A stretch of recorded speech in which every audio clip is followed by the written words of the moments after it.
chöshe gebe sonamji dola penjere sanje dubara sho sanje chödan soji chönamla bardu dani japsunchi dagi chöshe gebe sonamji dola penjere sanje dubara sho.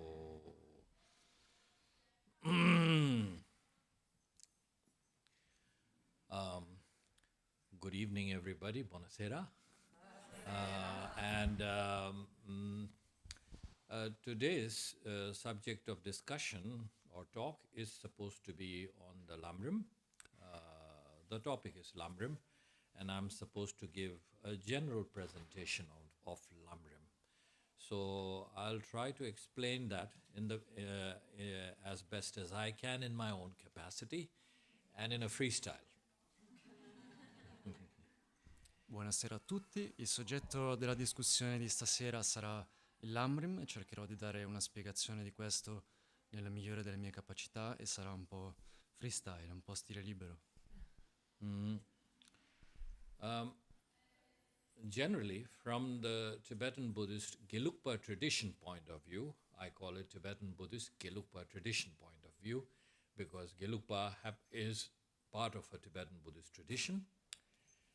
And so therefore, from the point of view of this tradition, the LamRim teachings are supposed to be the teachings of the Buddha, and therefore they are necessarily Buddhist teachings. However, if you are speaking of the LamRim in terms of being a Buddhist teachings and the teachings of the Buddha to mainstream Buddhists, mainstream Buddhist practitioners meaning those who are not necessarily following the Tibetan Buddhist traditions, they probably may not agree. They might even shake their head, or they might even probably say, what is LamRim, by the way? We've never heard of anything called LamRim. So such a response can come, and it's not the fault of the person. It is neither the fault of those, such as the Tibetan Gelugpa tradition followers who proclaim LamRim to be the Buddha's teachings and coming from the Buddha. I would say both are right. E questi insegnamenti dell'LamRim sono insegnamenti Gelugpa e sono necessariamente dei insegnamenti che arrivano da Buddha, e però nelle correnti tradizionali del buddismo, quindi non tibetano, le correnti principali, diciamo, del buddismo, alcuni potrebbero non essere d'accordo che questi sono insegnamenti di Buddha, potrebbero scuotere la loro testa e dire che non è propriamente così, e ad ogni modo questi sono insegnamenti effettivamente di Buddha.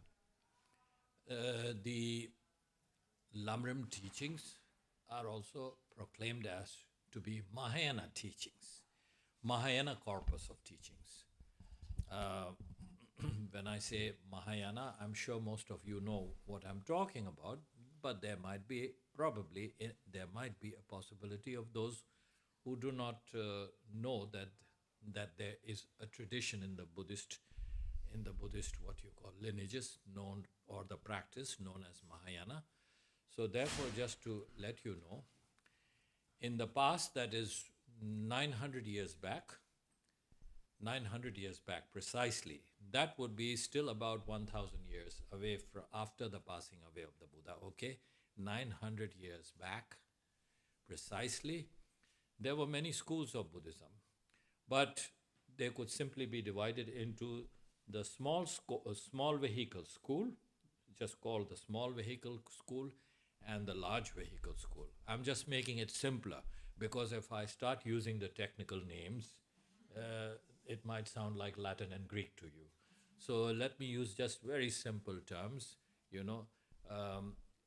There were many schools, but they were divided into the small school, and they were the small vehicle school and the large vehicle school.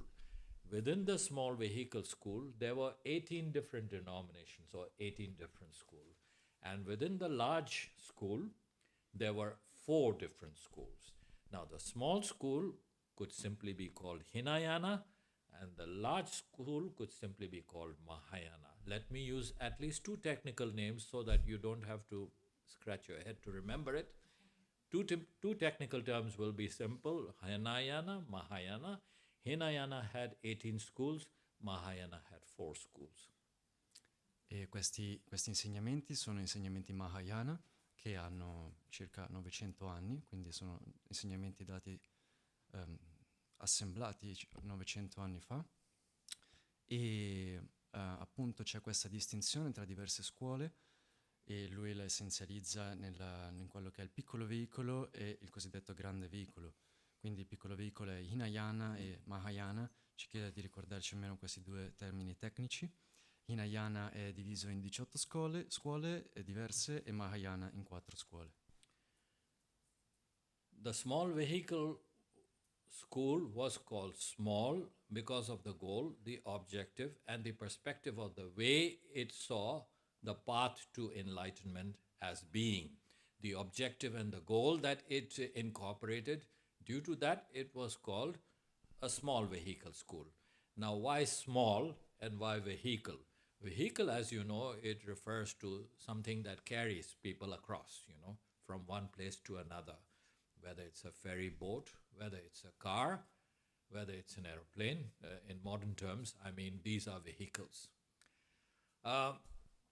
Vehicle, however, in those days were metaphorically used for a thought process, or a postulation of ideas or ideologies or theory, which eventually became doctrines, okay? In the beginning, they were postulations, they were thought, they were theories, and that became doctrine eventually in the long run. So the objective, the goal, and the orientation of those who practice the small vehicle are people or adherents who aspire to liberation, self-liberation. The goal is called self-liberation. They aspire to self-liberation, which in technical terms is called nirvana. And because they aspire to self-liberation only for themselves, therefore they are referred to as a vehicle that has a smaller capacity. Therefore, for that reason, small vehicle. Ok, quindi parlando del piccolo veicolo, cosa significano queste parole? Piccolo rispetto a che cosa? Piccolo in funzione dell'obiettivo che si pone, e che è la liberazione. E veicolo in genere si intende qualcosa che porta una persona da un posto all'altro, quindi in questo senso verso la liberazione.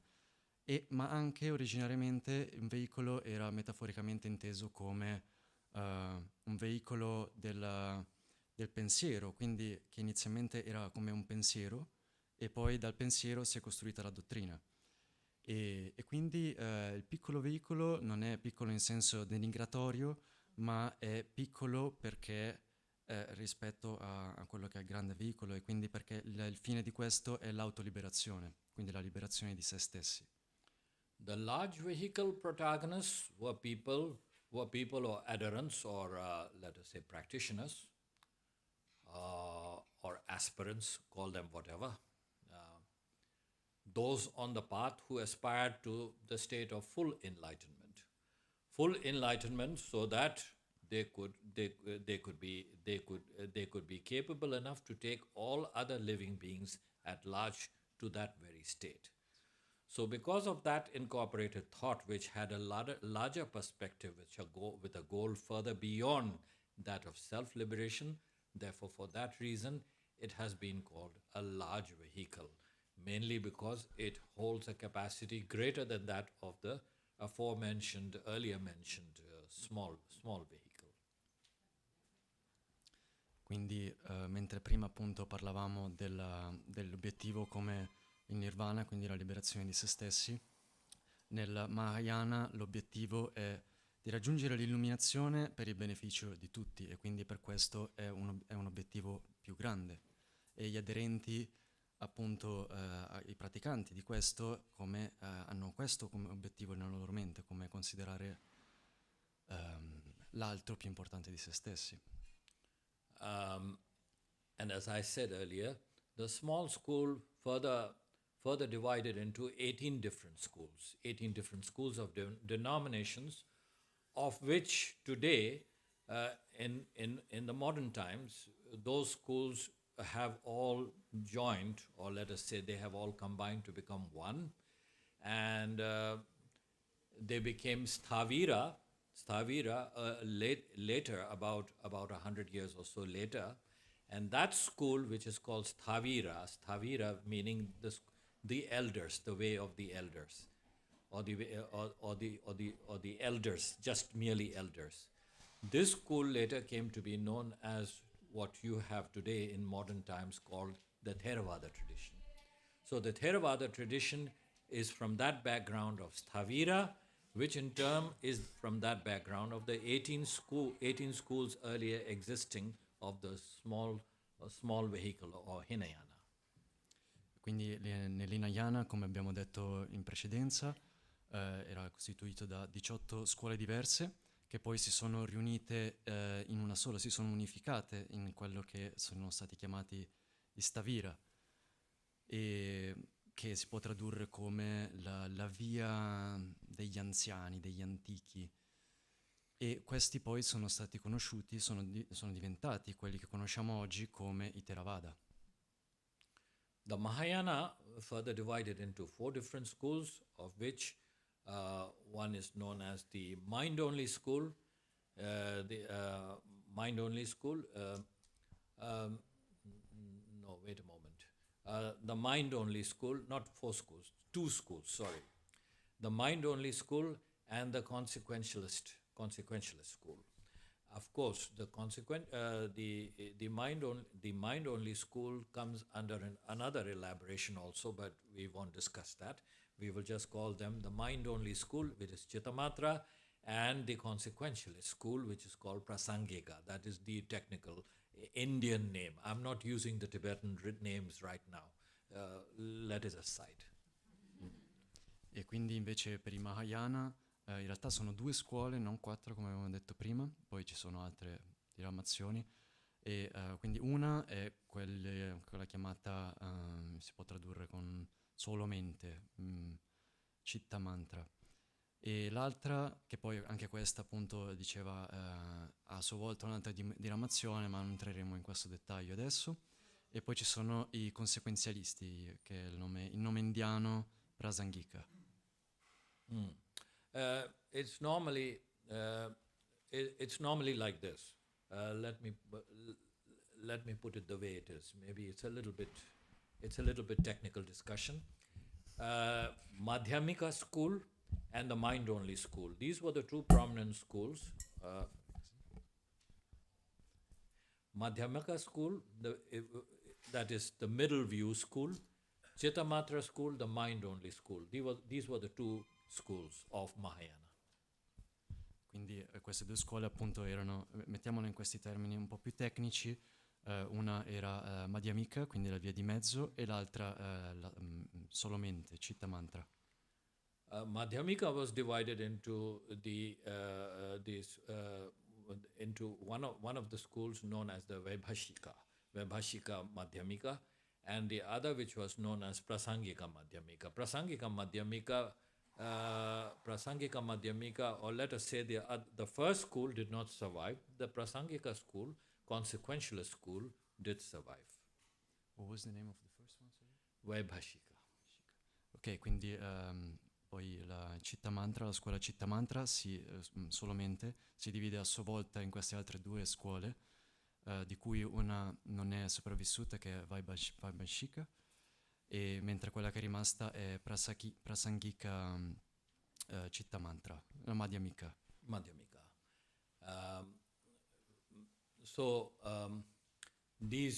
These 2 fundamental schools divided into their own subdivisions. Now, perhaps you might be wondering, why are we talking about so many schools when we normally think of Buddhism, we think of it as only one religion and very simple, and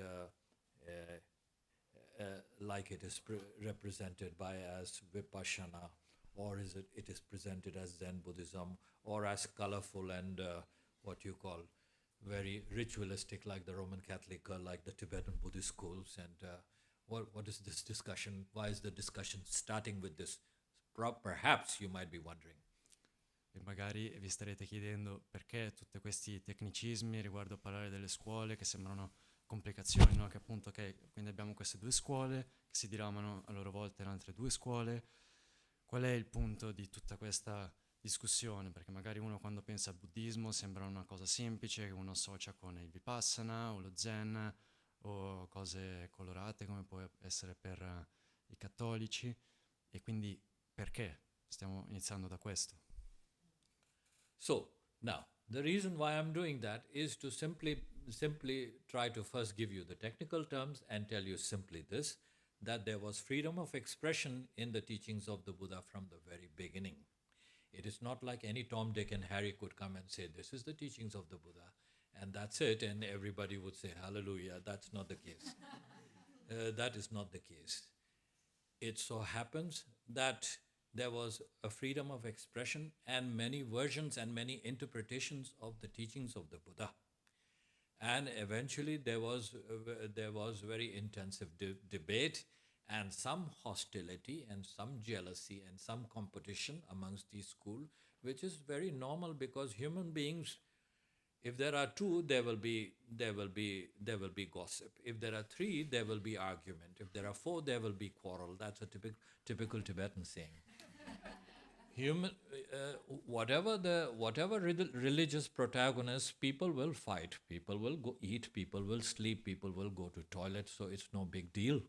So when people come with certain ideas, if the founder of that idea and the founder of that philosophy or that way gives the freedom, then its exponents or its adherents will express the ways in different ways, in diverse ways. That is, again, coming back to the point by saying that there has been freedom of interpretation, and each and every school is considered to have a legitimate view of its own way to enlightenment. So, an upright, conscientious, and objective thinking Buddhist will always consider all of the schools to be the right way, but will follow only one way. Like you say, all roads lead to Rome, but you can't have too many legs to go to Rome.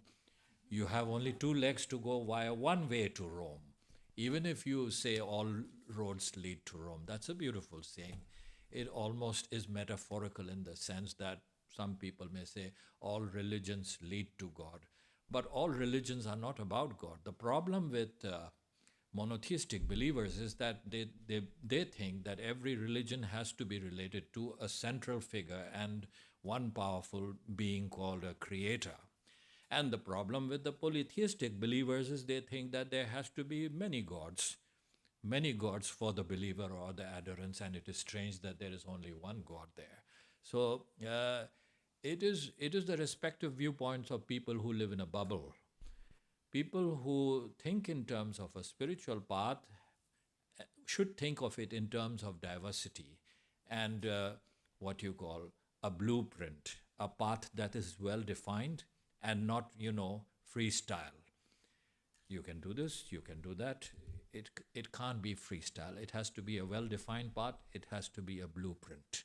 There has to be a blueprint for even a spiritual path. E quindi il punto di questo è che dall'origine del buddismo, proprio come sua natura, per come è stato anche espresso, portato dal fondatore, Buddha stesso, è che c'è sempre stata libertà di pensiero e quindi naturalmente per le predisposizioni, per la mente di ciascuno, questo si è sviluppato in modi diversi, perché anche gli insegnamenti sono stati diversi e quindi hanno preso strade diverse. E poi lui ha citato questo detto tibetano, no? Che metti due persone insieme fanno gossip, 3 persone insieme creeranno un po' una discussione, 4 persone litigano, no? E quindi per questo motivo anche poi c'è stato molte diverse ramificazioni, interpretazioni. E però anche una cosa che accomuna tutti i buddisti, che si può dire come coscienziosi, no? È di come accettare tutte le strade come buone, come rispettarle, no? Però sceglierne una sola, perché anche se è vero che tutte le strade possono portare a Roma, in realtà non abbiamo gambe infinite, quindi dobbiamo scegliere una strada e seguire quella. E, e quindi rispetto magari a una religione monoteista che può dire ok, no, questo, cioè che dice ok, quello è il Dio, no? E quindi quello è per me, o una religione politeista che dice no, per me ci sono tante dei, tante divinità, e quindi naturalmente non andranno mai d'accordo tra di loro perché ognuno ha come una sua credenza molto forte.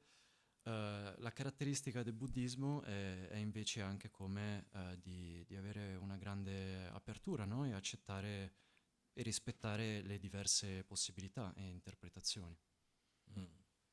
Um, Buddha's way of teaching has been very diverse, rather we call it divergent, and according to the mental temperament and disposition of the individual or the person. So Buddha in the early period of his life did not give a systematic set of teachings. He didn't bring revelations or commands from somewhere. Neither did he say that from now on, if you are my disciples, you have to do this, or you go to hell, or if you listen to me, you go to heaven. He didn't explain anything in those terms. He just started with his discourse in a very multidimensional manner. That's something I want to first express, and then I will try to give you some examples of how Buddha used to express his teachings. As I said once again, it was not systematic from the very beginning. For example, we always hear that the Buddha began with his first teachings on the Four Noble Truths and the 12 interdependent links of origination in Varanasi. That was the first discourse that he gave. That is the documented what you call documented written records, which is true. We are not saying it is not true. But the Buddha immediately after his enlightenment had spoken to an elephant, a monkey, and a deer. That is to say that he gave his first teachings to them. There were 4 merchants who were traveling on the Indian highway somewhere between Varanasi and some other place.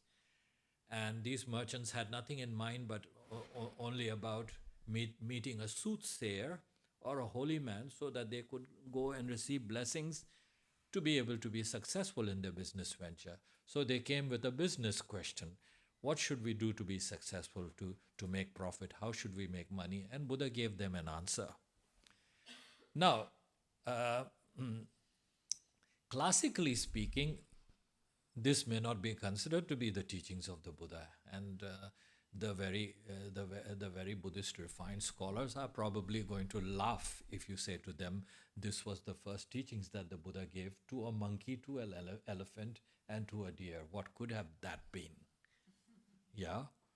Could have been raising the trunk and saying, wah, or could have been meow, or what was it? So, but the fact is that the reason why I'm putting it or constructing it in this way is that, the idea that Buddha said only this, the Buddha spoke only to those people, is a later development of a gospel. It's a gospel, and people said, better say it like that, otherwise it's not correct. So it's not that, and it was not systematic. The very reason, as I'm saying, it was not systematic is because he first started addressing animals, then merchants, and then later he went to Varanasi to give teachings to 5 ascetics who were meditating with him earlier, and then taught the Four Noble Truths, the 12 interdependent links of origination. Now that's quite a topic of discussion for intellectual stimulation. That's not as simple as teaching a monkey and an elephant, so that you can probably understand. That is classical Buddhism.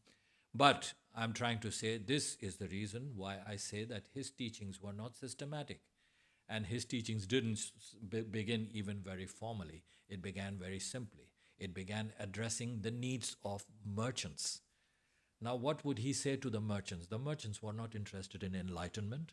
The merchants were not interested in self-liberation. The merchants were interested in making more money. And then what did the Buddha say to him? Would he say, no, be gone to hell, you rascals, you ask me this teaching, I am a holy man, you should be asking me holy questions. No, he gave them teachings. That's something you need to understand. E quindi anche come dicevamo prima, gli insegnamenti di Buddha sono stati divergenti sin dall'inizio rispetto alla mentalità e alle predisposizioni, al bisogno di ognuno, dove ognuno era nel suo percorso spirituale, quello che aveva bisogno.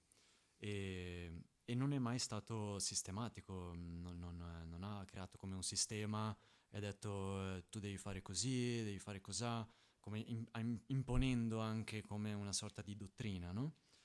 E anche si dice che, ok, i primi insegnamenti sono stati le 4 nobili verità, i 12 anelli dell'origine interdipendente. In realtà si può, se si guarda meglio la storia, prima che lui andasse a Varanasi, quindi mentre era ancora, dopo che aveva raggiunto l'illuminazione ed era ancora diciamo intorno all'albero di Bodhi, i primi insegnamenti li ha dati a un elefante, una scimmia e un uccello. E naturalmente se si dice questo come una persona accademica, no? che studia buddismo, eccetera, allora quello potrebbe dire, ma no, non è così, no? Cosa stai dicendo? Come che sembra, che suona meglio che, ok, Buddha abbia iniziato con i suoi insegnamenti dando le 4 nobili verità, i 12 anelli, come in un modo classico, no? E come a dire, ok, e che cosa avrebbero risposto l'elefante, l'uccello e la scimmia? L'elefante avrebbe alzato la proboscite, l'uccellino avrebbe cinguettato, cosa si sono detti? E dopo quello anche le persone che ha incontrato dopo erano stati 4 mercanti che semplicemente avevano visto un uomo santo, come che erano stati colpiti da lui, dalla sua apparenza, no? Che si vedeva qualcosa di molto speciale, no? E gli hanno chiesto quello che gli importava loro, non è che gli hanno chiesto come facciamo a raggiungere l'illuminazione, gli hanno chiesto delle domande relative al commercio, quindi come facciamo a essere di successo. E Buddha ha risposto a quello, secondo quello che era il loro interesse. E dopo questo poi è andato a Varanasi e lì ha incontrato i 5 asceti che aveva già incontrato prima nella sua vita e a loro poi ha parlato delle 4 nobili verità e dei 12 anelli dell'origine interdipendente, che naturalmente sono una materia molto più sfidante intellettualmente, quindi non è qualcosa che avrebbe comunicato a un elefante, a una scimmia e a un uccellino. E tutto questo per dire che appunto gli insegnamenti non erano sistematici e che si adattavano assolutamente alle necessità e alla predisposizione di ogni essere. So now, from the classical point of view, this was a general point of view, and it's a factual thing because it's related to the very life story of the Buddha.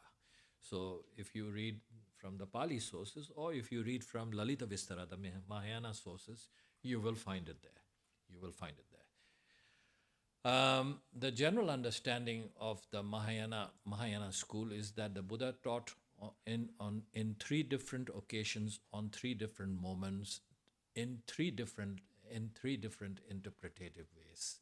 That is the Mahayana interpretation and understanding.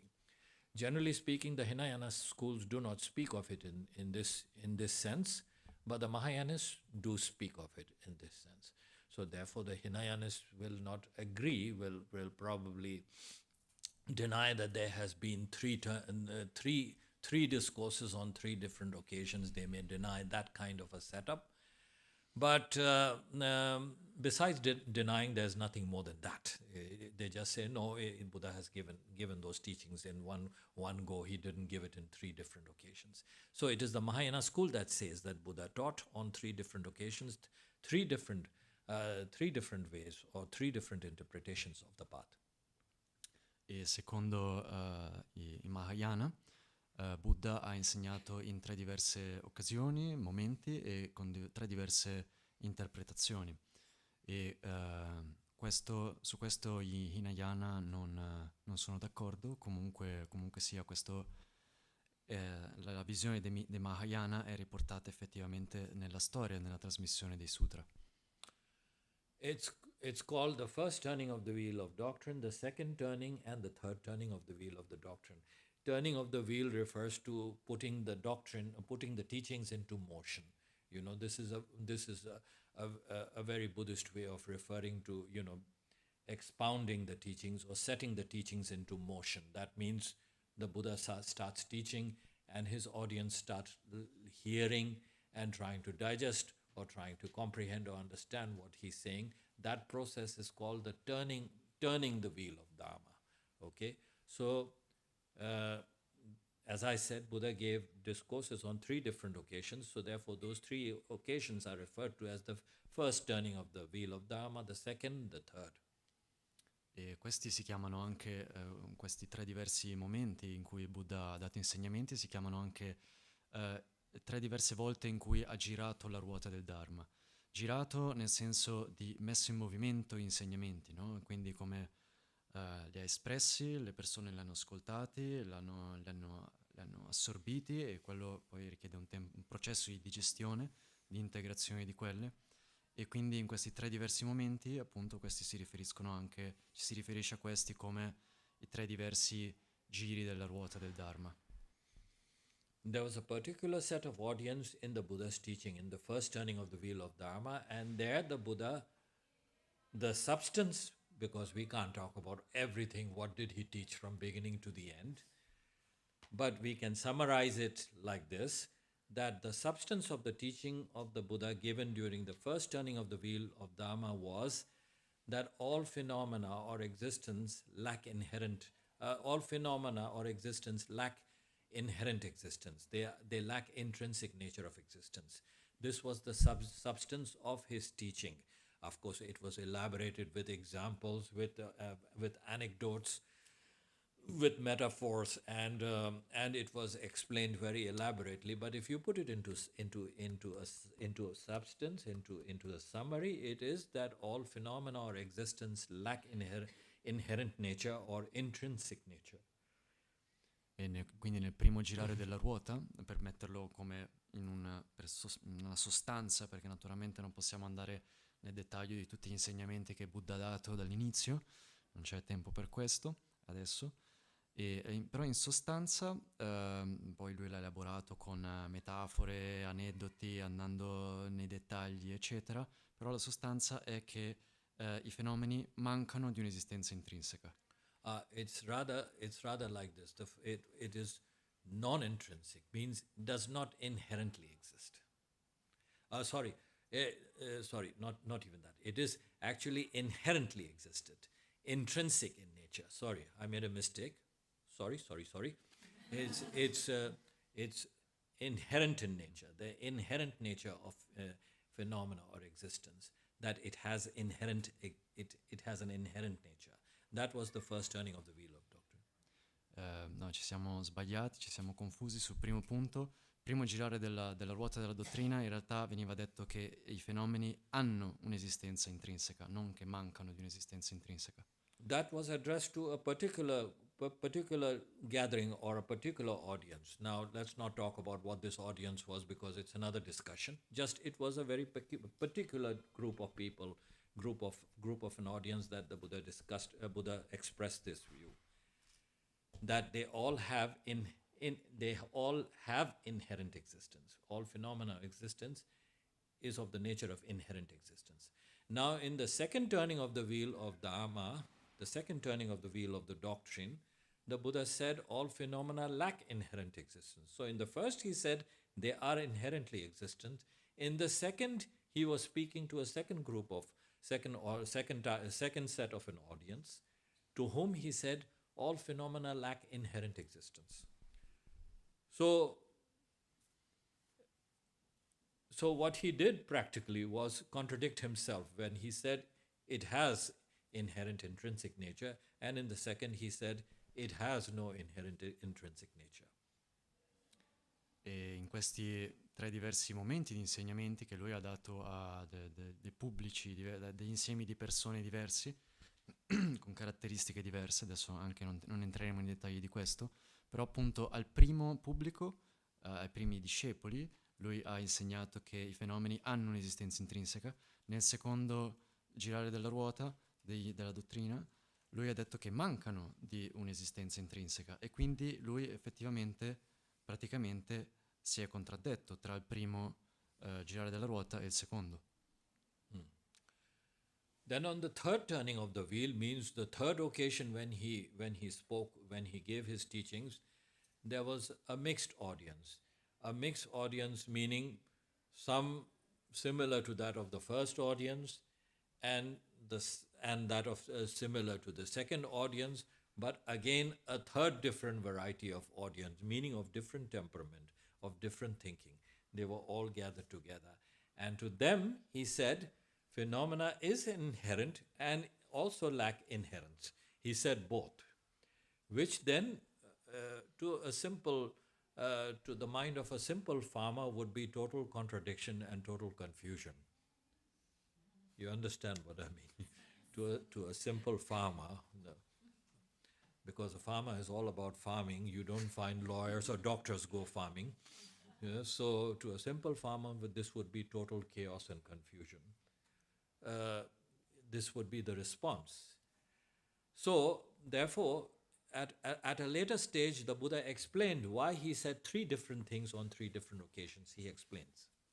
E invece al terzo pubblico, il terzo insieme di discepoli, pubblico magari non è la parola giusta, era più misto, no? Quindi c'erano, questo nel senso che c'erano menti diverse, predisposizioni diverse, e a questo pubblico nuovamente insegnò una cosa ancora diversa, ovvero che i fenomeni sia mancano, ma anche hanno un'esistenza intrinseca, e questo naturalmente è contraddittorio di per sé e può essere molto confondente, appunto, se il pubblico è costituito da, lui dice, ad esempio, come un semplice contadino, no? Che naturalmente non sta magari tanto a filosofare, e quindi questo sarebbe semplicemente confondente.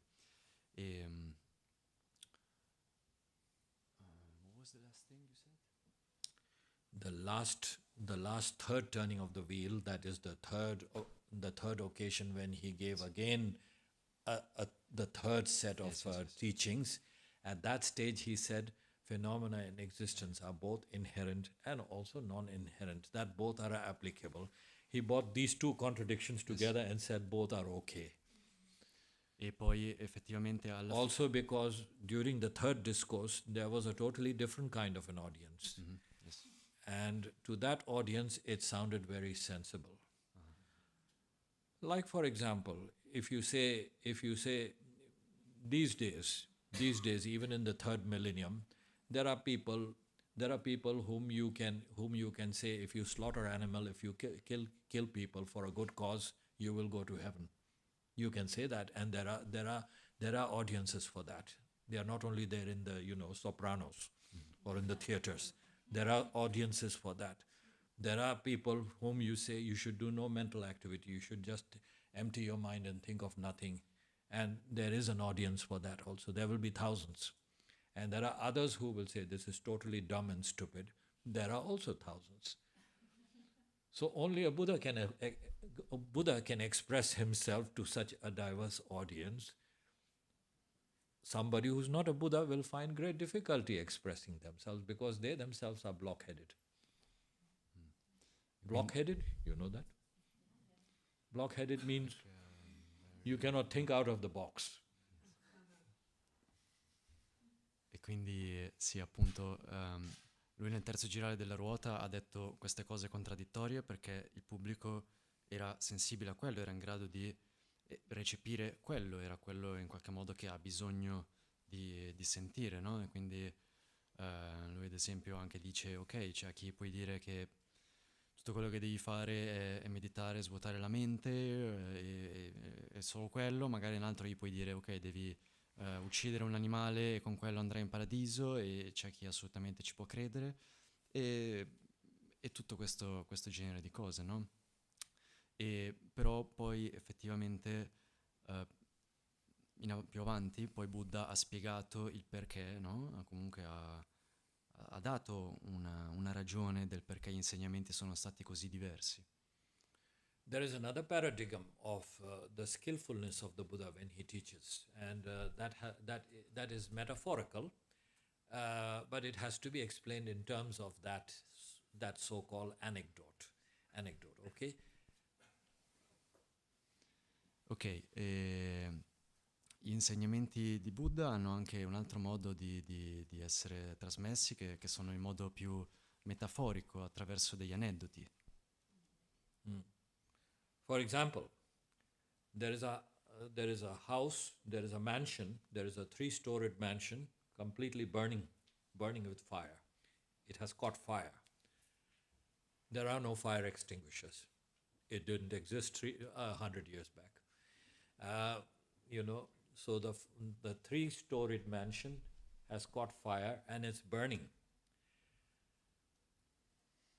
5 different children are playing inside the mansion, and the father who is outside the mansion is calling out to the children saying, come out, come out. Come out or you will perish, you will burn, you will suffer. He says to them, you will suffer, you will perish, you will burn, you will die. Don't stay there, it is a horrible place.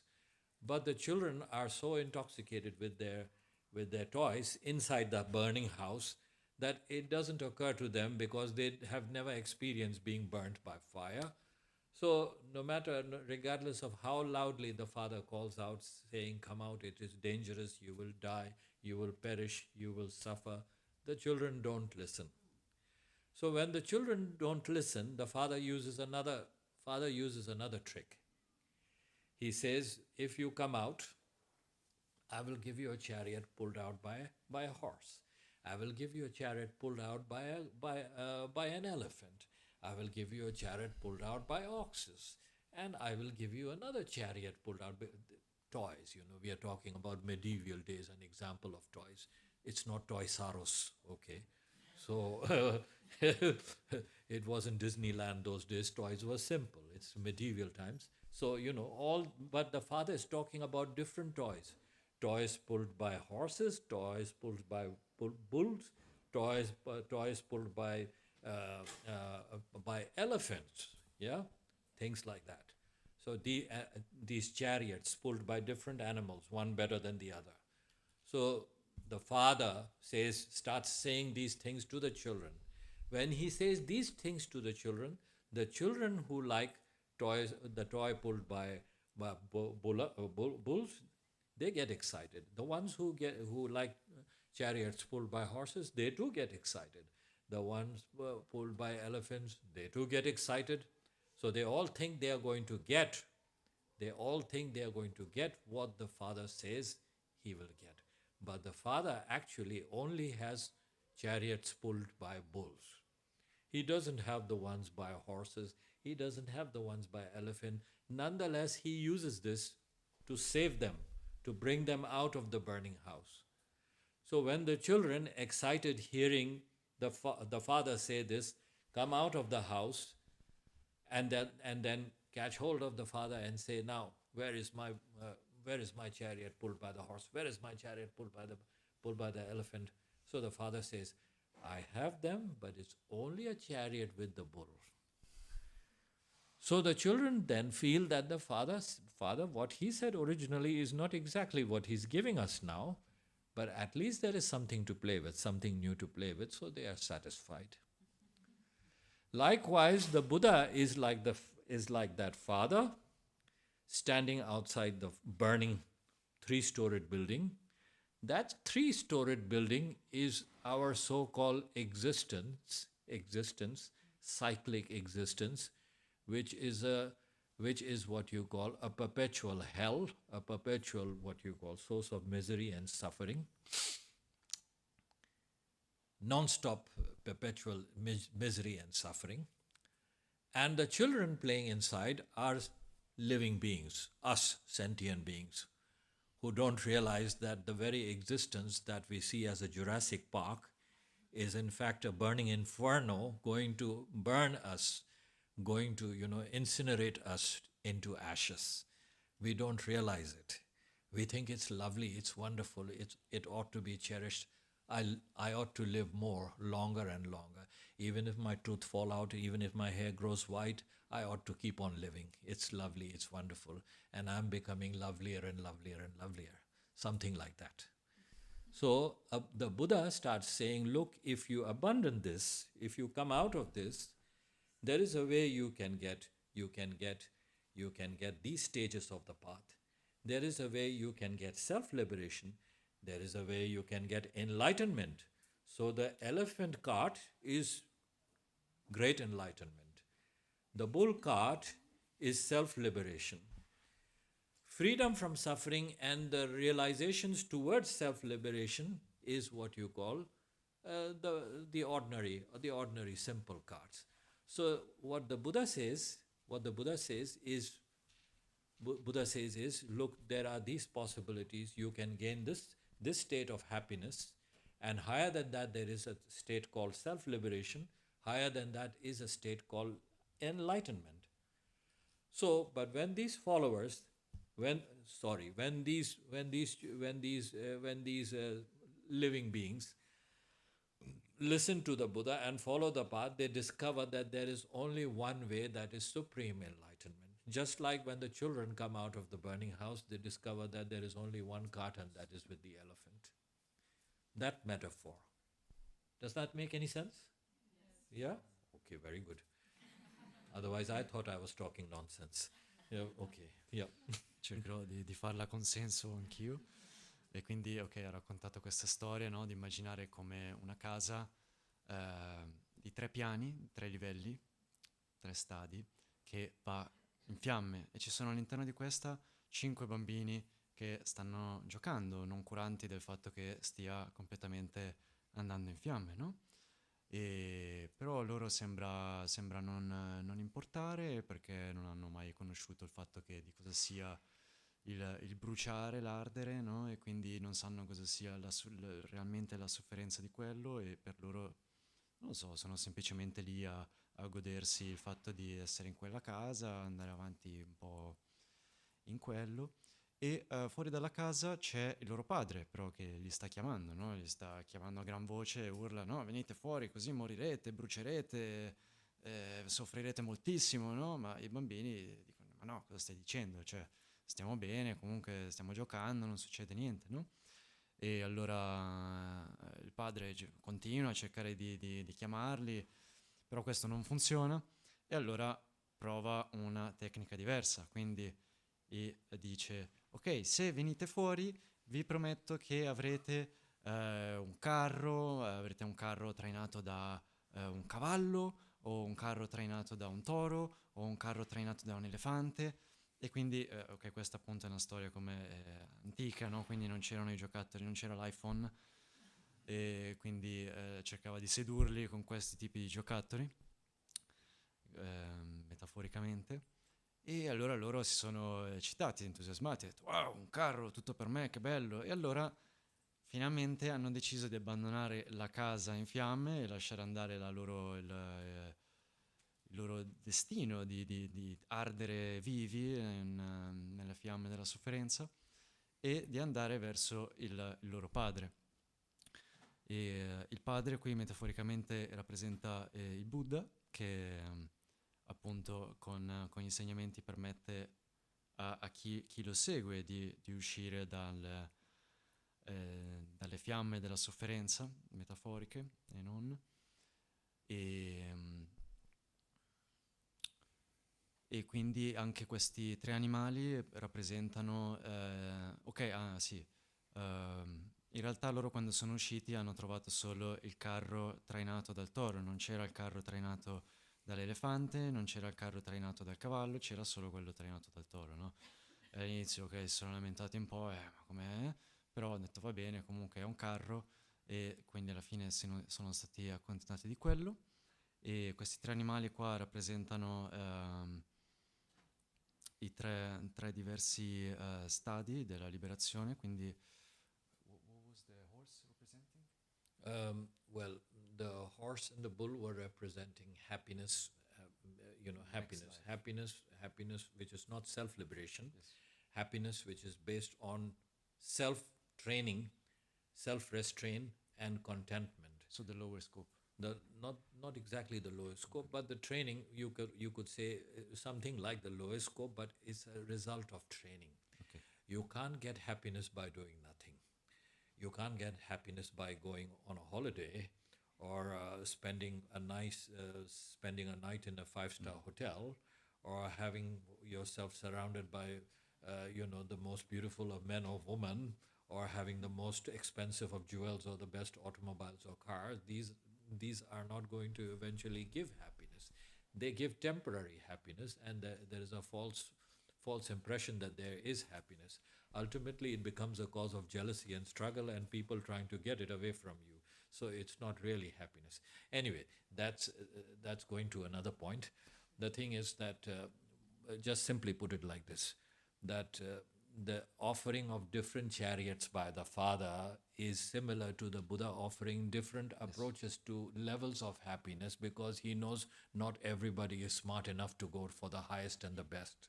And he won't say even it is the highest and the best. If he was an evangelist, he would probably say, so come to me, I am the only way, I am the only goal, I am the only path, and no man can reach anywhere other than me. He would probably say that. He never says that. But it doesn't mean he doesn't have the best, like the Father, That's why I'm saying it's a metaphorical expression. Ok, quindi appunto tornando ai 3 animali, no? Quindi rappresentano in pratica 3 diversi gradi di aspirazione, no? Quindi il cavallo rappresenta la felicità, la vera felicità, no? Che si ottiene attraverso un addestramento, quindi che non si ottiene attraverso i gioielli, una macchina costosa, andare in vacanza o vincere la lotteria, cose di questo genere. Queste danno una felicità temporanea che però poi porta insoddisfazione, porta invidia, gelosia, eccetera, eccetera, e quindi non è vera felicità. E poi c'è invece il toro, che rappresenta il carro trainato dal toro, che rappresenta la liberazione di sé, quindi l'autoliberazione, e invece l'elefante è l'aspirazione più alta, quindi la mente dell'illuminazione. E quindi Buddha ha offerto questi 3 mezzi per le persone a seconda della loro volontà, predisposizione, della loro aspirazione. E quindi le persone, invece che i bambini, invece che girare, che poi siamo noi, invece che girare all'interno della casa pensando come che andrà tutto sempre bene, no? E non invecchieremo, non ci cadranno i denti, non diventeremo vecchi e non moriremo, cose del genere, e ha dato una possibilità per uscire da quella casa. Also, when counseling people and when answering the questions of people, where people used to come with questions to the Buddha, and particularly people who came with questions of a theological nature, of a so-called theological nature, like is there a supreme self? Is there a permanent self? Apparently, soul. Is there you understand? Yes. In India, people don't abstractly, call it a soul. They call it the supreme I, the supreme self, the permanent self, the permanent I, and things like that. And when they do talk about the soul, which in India used to be called Atman, they even define it. Here, there has been no definition of the term soul. In other so-called monotheistic faiths, there is no definition of what a soul is. Okay? But in the Indian theological system, in the non-Buddhist Indian theological system, there is a very sophisticated definition of a soul. And therefore, the Buddhists argue and debate only with those who have a definition. If they don't have a definition, if they just come forward and say, I have a soul, why don't you believe it? You have a soul too. All you have to say is, yes, my dear man, rest in peace. So I'm talking about people who used to come to the Buddha with so-called theological questions. That was, is there a permanent I? That's the soul. Is the mind created or is it unborn? Where does it come from? Where does it go to? When they used to come with questions like this, then the Buddha would smile and say, these are questions of no consequence. No consequences. These are questions of no consequences to the spiritual practice. And the person would become aghast, of course, because where he comes from, he's been told that that's religion, that's spirituality, okay? You understand? So he would go with his mouth. So, then the Buddha gave another analogy, and that analogy is interesting to hear. E anche Buddha indirizzò le persone che venivano da lui con le cosiddette domande teologiche, no? Quindi come ad esempio che cos'è l'anima? E noi in Occidente come parliamo di questo, ma magari non abbiamo veramente una definizione concreta di cosa si intende per quello. Però in India c'era c'è ancora, no? Questa idea di anima come il sé permanente, un sé assoluto, Atman, e quindi c'era come anche poi si è creato un dibattito su questo, no? E quindi quando le persone andavano da Buddha con domande di questo genere, o come anche da dove viene la mente è anche quella come immutabile, non nata, qual è la sua origine? Buddha rispondeva a queste cosiddette domande teologiche, appunto, come queste cose non hanno conseguenze per la pratica spirituale, come non importa sapere la risposta a questo. E quindi loro se ne andavano con la bocca così spalancata, ma no, come noi siamo, cioè per noi questa è la religione, se non parliamo di questo, di cosa parliamo? The analogy that the Buddha gave was this. A man is sitting in the middle of an open field and he's happy, euphoric and sitting very relaxed under the sun or good weather. And suddenly from a certain direction an arrow is shot and it pierces his right eye. Well, it could also pierce his left eye, but it pierces his right eye. And then because it pierces his right eye, he is in great pain. But while he's in pain and he's screaming, he starts saying things like, who shot this arrow? What is the name of this person? What was the height and color and tenor of this? What is the height and color of this person? What caste does he belong to? What was he thinking when he shot this arrow into my eyes?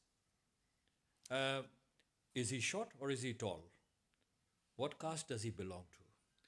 So, having given this analogy to the person, then the Buddha said, is this a relevant question that the person should be asking after having been shot on his right eye with the arrow? Or should he be calling for a physician and a doctor, and should he be calling for a solution to the immediate problem of having been shot on his eye? Then the man, of course, he said immediately, of course, those are all stupid questions.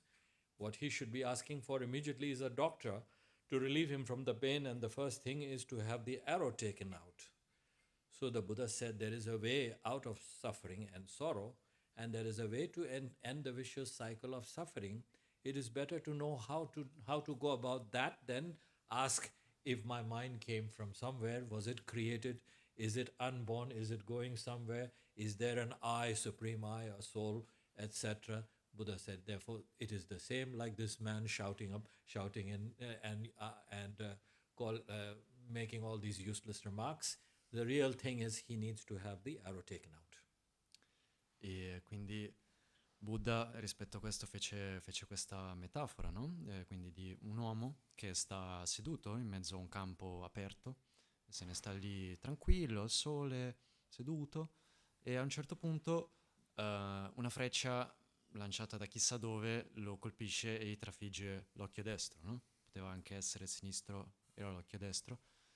E allora lui, come di immaginare, ok, quell'uomo lì, in quel punto lì, si alza e inizia a domandarsi: chi è che mi ha lanciato la freccia? Come si chiama? Quanto è alto? Che colore ha i capelli? Di che casta è? Cosa stava pensando mentre ha fatto quello? E tutte queste generi di domande, no?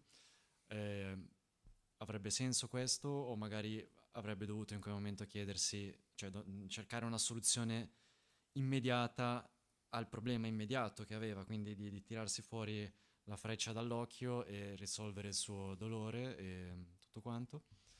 E quindi Buddha appunto gli domandò questo, no? C'è una persona che viene da lui e gli chiede domande come, ok, da dove arriva la mente? Appunto è non nata, è impermanente, eccetera. E lui gli risponde come, ok, come una persona che si trova nel ciclo della sofferenza e gli viene mostrata che sa che c'è una possibilità, no, per uscire da quello, cosa farebbe? Cercherebbe una soluzione al problema immediato, che è quello di uscire dal ciclo della sofferenza, cioè di togliersi la freccia dall'occhio, oppure se ne starebbe lì a chiedere chi era quella persona e di che colore aveva i capelli, eccetera, eccetera, ovvero chiederebbe domande cosiddette teologiche come appunto la natura della mente, dell'anima e così via. Buddha is like Buddha is compared to a very skillful chef, a chef. He is compared to a very skillful chef. He lays out a banquet or a very, very magnanimous buffet of all kinds of food and eatable. Let us say today in contemporary times, even if pizza and pasta is worldwide famous, even if we run after pasta and pizza, the fact is pasta and pizza is not the only food. Okay, today we call it intercontinental, Chinese, and Indian. It's divided into these three. Now you will see Chinese and Indians everywhere. There is a Chinatown here in Milan, I believe, and there's also a Chinese mafia, I'm told, here also. Wow. No Indian mafia, I suppose. But Indian food is there. There are plenty of Indian food, Indian restaurants, Chinese restaurants. So food is divided into continental. Continental is the European and the Chinese and the Indian. So a very skillful chef will lay out a food like that for a very vast audience, knowing that there will be people with different palates and different appetites and different capacities of eating. So those who eat less, he will say, come here, are you vegan? He will also say, are you biological? Come here, this is biological food. This is strictly biological food. There is no milk over there. Come here, there is soya bean over here. Yes, yes, yes. So the biological fanatical or vegan fanatical, he will precisely tell them, there it is, this is it. This is it. This is for you. Yes, nothing doing with all the rest. Yes, nothing. The Buddha will just say yes, yes, yes. To everybody, he is a yes, sir. That's the way of Buddha's teaching. That's what I'm trying to put it in very simple language. And it is true, in case you think I'm just joking. After all the study of Buddhist treatises and classical study, whether you are a Buddhist academical researcher or Buddhologist, by the way, there have been quite a number of Buddhologists from this part of the world, Italy particularly. So after all the studies, you have to come to this conclusion that Buddha is a yes sir man. He is yes sir to everybody. So this is his way of teaching. I started by saying that this Mahayana teachings in itself is something that the Hinayanas do not accept. And the Mahayanas do not accept the Hinayana goal, but nonetheless they all have one agreement, that they are all the teachings of the Buddha. Quindi Buddha viene anche paragonato a un abile cuoco che come presenta un ampio banchetto di tante pietanze diverse e come il cibo non viene diviso tra 3 macro categorie, che c'è quella continentale, quindi gli europei, e poi quella cinese e quella indiana, e no, invece che presentare semplicemente come pizza e pasta a tutti, dice ok, no, tu cosa preferisci? Vuoi gli spaghetti, o tu magari vuoi i ravioli di carne, o tu vuoi i fagioli di soia solo, tu mangi solo biologico, strettamente biologico, ok, tu vegano, eccetera, eccetera, e quindi veramente come si adatta ai bisogni, alle esigenze di ognuno, e in questo senso lui dice, Buddha è come uno che dice sì signore, no, a tutti, come ok, risponde quello che tu hai bisogno, io te lo do. E questo non è uno scherzo, dice, non è qualcosa così di inventato in modo buffo, ma è proprio così, andando a vedere, no, la storia, cioè Buddha era effettivamente così, che cercava di adattarsi il più possibile alle necessità e alle predisposizioni di ognuno. Questo è il senso. So, like as I began by also saying that Buddha gave teachings on 3 different occasions, and he presented his teachings in 3 different ways, and all the 3 looked like contradicting each other.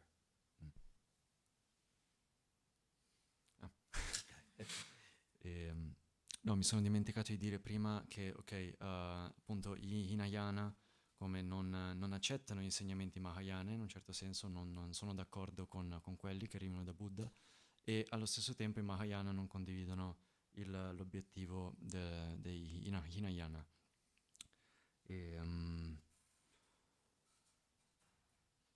Sorry, what was that? As I said earlier, Buddha gave 3 main discourses, classical discourses, on 3 different occasions. I already talked about that. Yes. And all those 3 teachings, each seem as though they contradict each other. Sì, e come dicevamo prima, appunto, ci sono stati 3 diversi giri della ruota degli insegnamenti, no? Che sono stati dati in 3 diverse occasioni, a 3 pubblici diversi, e che sembrano contraddirsi l'un l'altro. Later, Buddha was asked as to why he said yes to self-inherent existence and yes to the first discourse on self-inherent existence, no to self-inherent existence in the second discourse, and yes and no in the third. Okay? This is what he more or less, in a nutshell, did and said. And I repeatedly say, he contradicted himself. To a simple mind, it will be like the Buddha is contradicting himself all the time. Here he's saying yes, here he's saying no, here he's saying yes and no. E quindi più tardi poi fu chiesto perché aveva detto 3 cose diverse, no, in questi insegnamenti, quindi che all'inizio aveva detto sì all'esistenza intrinseca, poi aveva detto no nel secondo insegnamento, e poi aveva detto sia sì che no, e quindi è come il perché, no, di tutta questa contraddizione. So when he was later asked by prominent disciples, his very, very advanced, learned disciples, why did he present himself in these 3 ways? Then the Buddha explained that his first audience needed that kind of a doctrine. They needed to be told that there is an inherently existing self. So therefore, he said if he would teach them something else, they would completely be shocked and they would not be able to follow on a spiritual path. They would abandon it, they would become apostates, eccentrics, or whatsoever, neurotic or whatsoever. So to save them from that, he said to them, yes, there is a self-inherent existence. And he said, a basic training on the basis of this kind of orientation can also lead you at least away from suffering. Just like in the analogy of the father who shows different toys telling the children, okay, if you come out, I will give you this one. Okay, if you don't like this one, I will give you that one. That's the reason why I brought these 2 stories together. Yep. E quindi appunto poi lui disse ai suoi discepoli più avanzati, no? che gli avevano chiesto questo, che il pubblico, no, a cui ha dato i primi insegnamenti aveva bisogno di sentire quello, era ciò che aveva bisogno di sentire, perché altrimenti se avesse detto no, i fenomeni mancano un'esistenza intrinseca, sarebbero stati o molto confusi o sarebbero impazziti del tutto o avrebbero abbandonato il sentiero spirituale o chissà che altra cosa, e quindi non sarebbe stato di loro beneficio, no? E quindi invece di come anche questo sentiero, cioè dicendo che i fenomeni hanno un'esistenza intrinseca, perlomeno può portare lontano dalla sofferenza. Quindi questo ci riporta al paragone che abbiamo fatto prima con i 3 diversi tipi di carri che Buddha ha offerto. And he said the second audience to whom he said there is a lack of self-inherent, there is a lack of there is a lack of self-inherent existence in phenomena. He said, are those people who easily can relate to it? He said that's why he spoke at length about this, and he put all his strength in proving it also further. and laying out a path and a foundation by the basis of which reality could be perceived. He said that is the reason why he taught to the second audience in this manner. E alla stessa maniera lui ha insegnato al secondo pubblico il fatto che i fenomeni mancano di un'esistenza intrinseca perché loro erano in grado di comprenderlo, e quindi attraverso quello poi spiegazioni dilungate sul perché è così effettivamente, quindi con una logica che provi questo, allora lui come gettò le fondamenta per un sentiero che effettivamente possa portare a realizzare la natura dei fenomeni. Later on, the Buddha came with an example of, one day going with his disciples, passing a forest area, and he caught hold of a, handful of leaves. And then he addressed his students and asked them, what do you think? Are the leaves fallen around the forest more than the leaves that I hold on the fist of my hands? So almost everybody, of course, said, of course, the leaves fallen around the forest are more than that which the Lord holds on the fist of his hand. That was the immediate response. He said, that's very good, that's true, that's indeed true. Likewise, the teachings that I have revealed, and that you now know of is similar to that of the fist within my hand. Those which I have not revealed and those I have yet to show are like the leaves fallen around the whole forest. So this understanding, and later another understanding, which came from a prophetic dream. Okay, maybe that prophetic dream I will talk about after you translate. Yes. Poi c'era stato un momento che Buddha era con i discepoli nella foresta e tenne un mucchio di foglie in mano, in un pugno, e chiese a loro: sono di più le foglie che ho in mano oppure quelle che sono cadute in tutta la foresta? E a questa domanda quasi tutti i discepoli risposero che no, naturalmente sono di più le foglie che ci sono in giro per tutta la foresta. E lui rispose: questo è certamente vero, e allo stesso modo questo è un pugno degli insegnamenti che a voi ho rivelato, ma come c'è un'altra intera foresta, no? The prophetic dream is about a king. Earlier before Shakyamuni Buddha, there was Dipankara Buddha. And during the time of Dipankara, a king had a dream. He had 10 different dreams, but let's not talk about all the 10 dreams. Let's talk about the last 10th dream. In the last 10th dream, he saw that there was a large piece of cloth, white piece of cloth, and that there were 18 people standing on all the corners of the cloth, and they were all trying to, pull at the cloth, all trying to get at the cloth. And eventually they were pulling so hard that the cloth tore into 18 different parts. And so when the king in total had 10 dreams, 10 dreams. This was the 10th and the last dream. So he went to the Buddha Dipankara and said to him about all of the dreams, and he said, are these portents and signs of something bad to come? Because I'm concerned. So the Buddha Dipankara said to him, there is nothing for you to be concerned about. These are not portents and signs related to you. These are portents and signs related to the future Buddha Shakyamuni who is going to come. And amongst his followers, there are going to be 18 variations of followers who are all going to claim that their view is the right view and the actual teachings of the Buddha. The fact is that all 18 of them are followers of the teachings. Well, let me put it this way. The fact is that all 18 of them follow the true view of the Buddha in their own way. The reason that they all tear the cloth into 18 different fragments means they all have the teachings of the Buddha. But a dispute will arise, and they will all be critical of each other, but eventually they will understand that the fragment of the cloth comes from the one and same piece. So this dream was found in a text which was hidden for some 300 or 400 years after the passing away of the Buddha. So when the followers of the different 18 schools in the Hinayana discovered this, they realized that there was no use disputing and no use calling the other heretic or, sort of apostate or heretic or things like that, that they all were actually following the one and same teachings of the Buddha. In this way, there was a harmony that developed even amongst the Hinayanists and the Mahayanists. You will see in ancient India, 800 years back, the Hinayanists and Mahayanists were living in the same monastery, in the same locality, wearing the same dress, following the same monastic regulation. Only the literature that they were reading were slightly different. And it was not like sects, okay?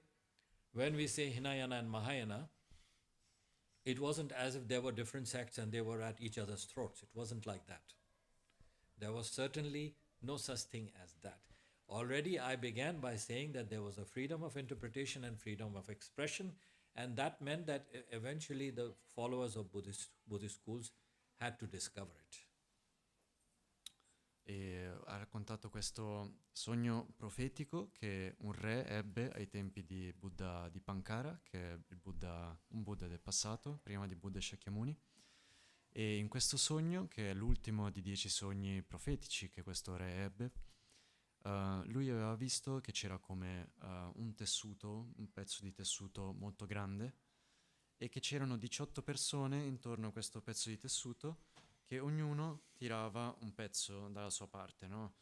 E ognuno lo tirava in modo così forte, così con convinzione, che alla fine quel tessuto si strappò in 18 pezzi diversi e ognuno teneva il suo pezzo in mano, no? Il suo pezzo di stoffa, di tessuto.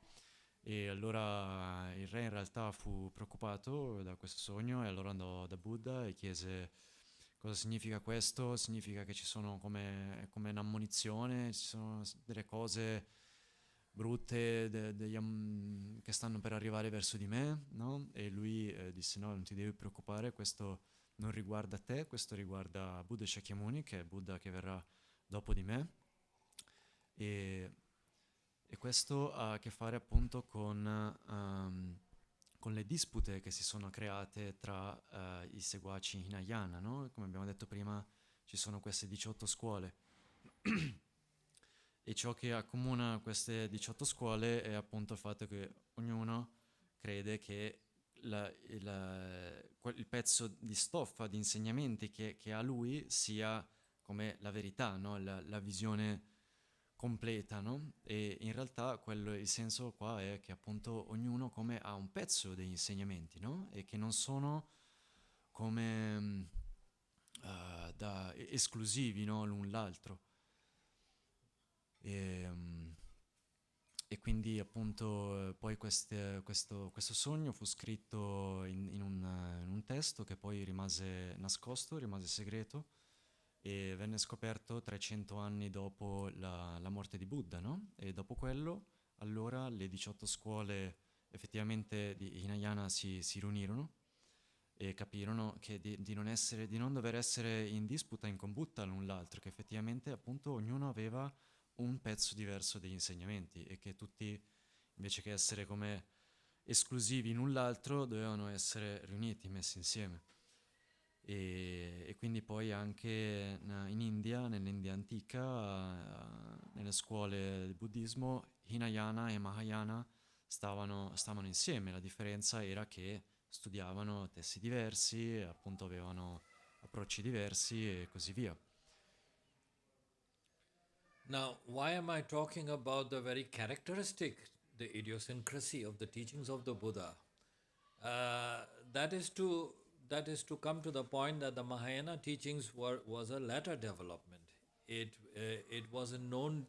It wasn't very well established during the time of the Buddha. Rather, the Hinayana schools were established. The Mahayana schools came much later. That is, they arose from a controversy. They arose from a controversy because the teachings, the Mahayana teachings, had a kind of a interpretation or a presentation which was in contrast with that of the Hinayana teachings. Therefore, therefore, I'm trying to basically explain over here that the Hinayana and the Mahayana teachings were necessarily the different interpretations and the way in which the Buddha himself taught. All these different schools or these interpretations were inspired by the Buddha himself. So if Buddha wanted people to develop different ideologies and then fight and kill each other, then I think Buddha would have been a terrible person. He wouldn't be somebody to follow. Because that was his not idea, his thought or his objective was very profound. Therefore, as I am trying to say over here, he was the author of all these different orientations. He was the author of all the teachings. He is therefore the founder of the Mahayana teachings. Even if some people today disagree with this contention, the fact is, because of this simple logic, Mahayana teachings are the teachings of the Buddha. E gli insegnamenti Mahayana in realtà non sono arrivati subito, diciamo, ma sono successivi e sono nati come anche da delle controversie rispetto agli Hinayana. E questo non significa che come Buddha appunto di proposito ha dato degli insegnamenti contraddittori per creare disputa tra le persone, farle litigare tra di loro, uccidere e così via. Assolutamente questo non avrebbe senso, ma appunto cioè in ogni caso comunque anche gli insegnamenti Mahayana, sebbene siano effettivamente arrivati dopo essere chiamati tali, sono insegnamenti di Buddha. Then there are what you call four seals or four trademarks by which a Buddha's teaching can be recognized as being his teachings. A teaching can be recognized as being a Buddhist teaching. E poi ci sono questi 4 sigilli attraverso i quali possiamo come riconoscere che degli insegnamenti siano effettivamente insegnamenti buddisti, come un marchio. All objects are impermanent. All objects are impermanent, number one.